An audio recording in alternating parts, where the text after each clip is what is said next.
Hey guys, this is the second episode of my Minisode series, and it's only going to be a short one hopefully, because I just wanted to give you a reminder about something called rumination.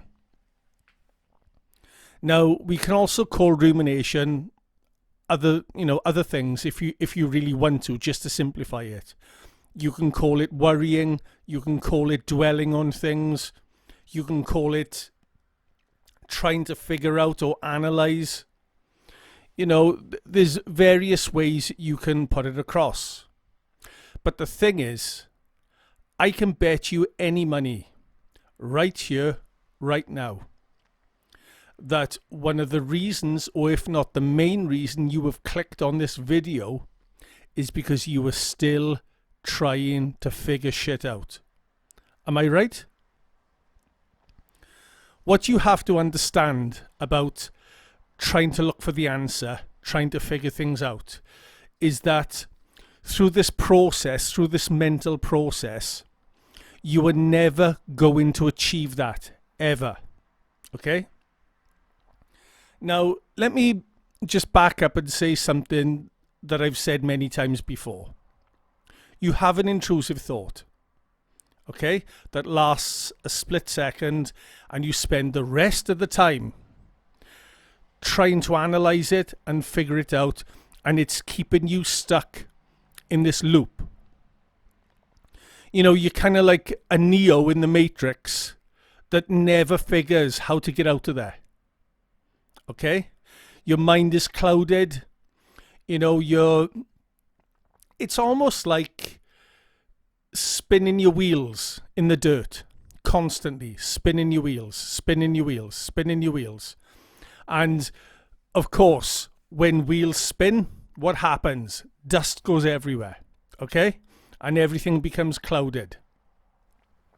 Now, in my opinion, rumination, dwelling on things, looking for an answer, is worse than the intrusive thought itself.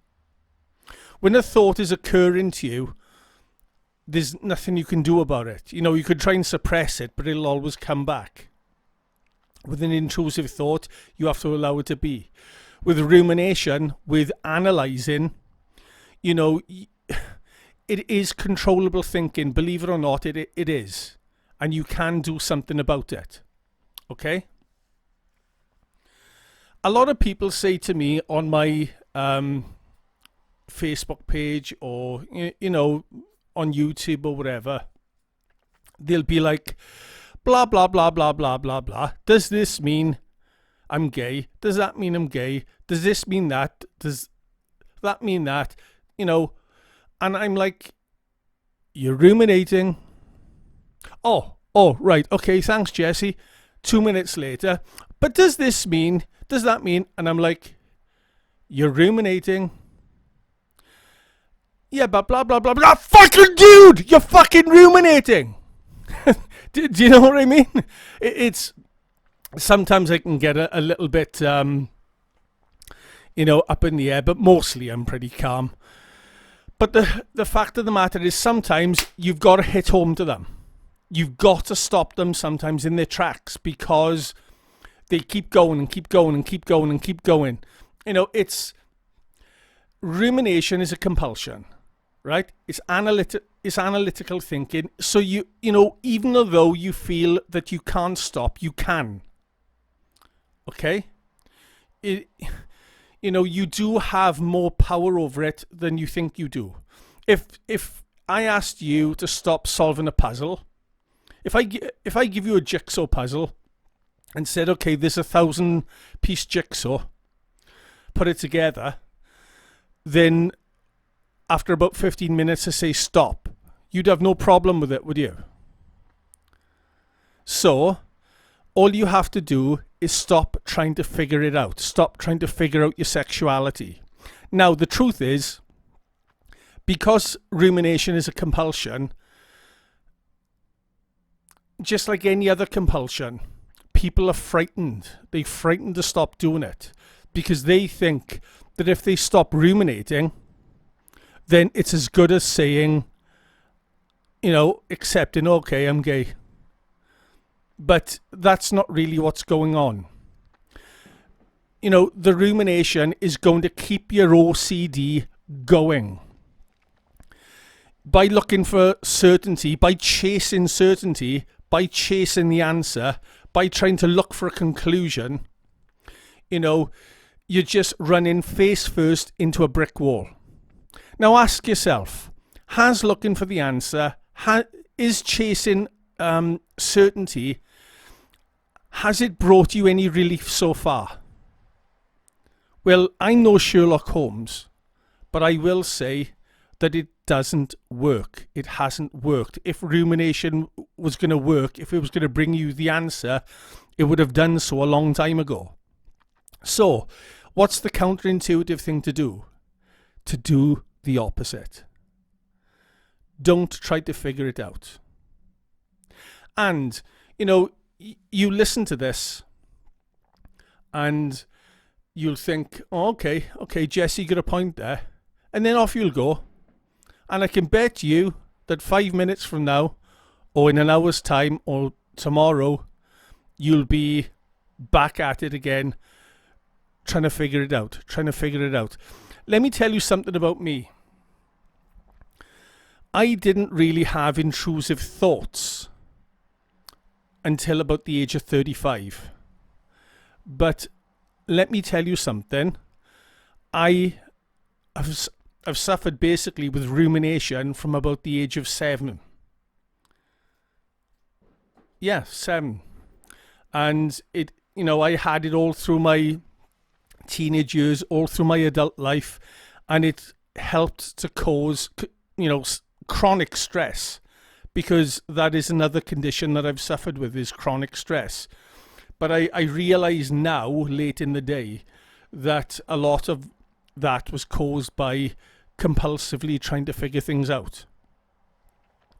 So do yourself a fucking favour and stop trying to work it out, because the rumination is causing anxiety, and the more anxiety you have, the worse your OCD will be, obviously. You know, one feeds into the other. So this is just a quick mini-sode. I just wanted to drop that in there because I know, even though people have seen a lot of HOCD videos, they are still doing the one motherfucking thing they shouldn't do, and that's ruminate. Mentally engaging with the problem. It's best to sit with the uncertainty. It's best, you know, people say, okay, Jesse, you're talking about uncertainty. Well, how do I sit with the uncertainty? You know, for a start, you can say to yourself, well, maybe I'm gay, maybe I'm not. I just don't know. You know, self-talk. Uncertainty, self-talk. Maybe I'm gay, maybe I'm not. That's a good start. And in my personal opinion, to bring it up a notch, you basically write a list of all your compulsions and what you're doing, including ruminating, and you knock them off one by one. Anyway, just before I go, I'll just say this. Nobody is expecting you to be perfect straight away. Practice not ruminating. Practice not looking for an answer. Practice not looking for certainty for 30 seconds. Try 30 seconds. And once you've mastered that, bump it up to a minute. And once you've mastered that, go 5 minutes and so forth. And I just want to say a very obvious thing here, and I really am going to go then, is that think of rumination as worry, okay? Let's say you know, there's a school bully that you're frightened of, okay? And he gives you a smack one day or something, or he threatens to, rather, and you go home, okay? And you worry about it and worry about it and worry about it. I mean, I've been through this. I've lived this shit back when I was a kid. And even though I was a pretty tough kid myself, I was afraid of this one guy. So you worry about things. And do you notice how your body is in a state of anxiety when you worry? You're making mental pictures of the bully in your head. You're visualizing what he's going to do to you. You're trying to work out how you can ameliorate the situation and so forth. And your body is in a state of anxiety. So you eventually go to school the next day. And the bully comes up to you and says, hey, you know what? I was wrong what I did. Shake, dude. Shake. Let's be friends. What happens? You stop making mental pictures in your head. You stop worrying about things and your body relaxes. Now, this is a very simple thing to say. So think about rumination. When you are constantly trying to figure things out, when you are chasing certainty rather, when you're looking for that big answer, am I gay? You are putting your body in a state of hypervigilance.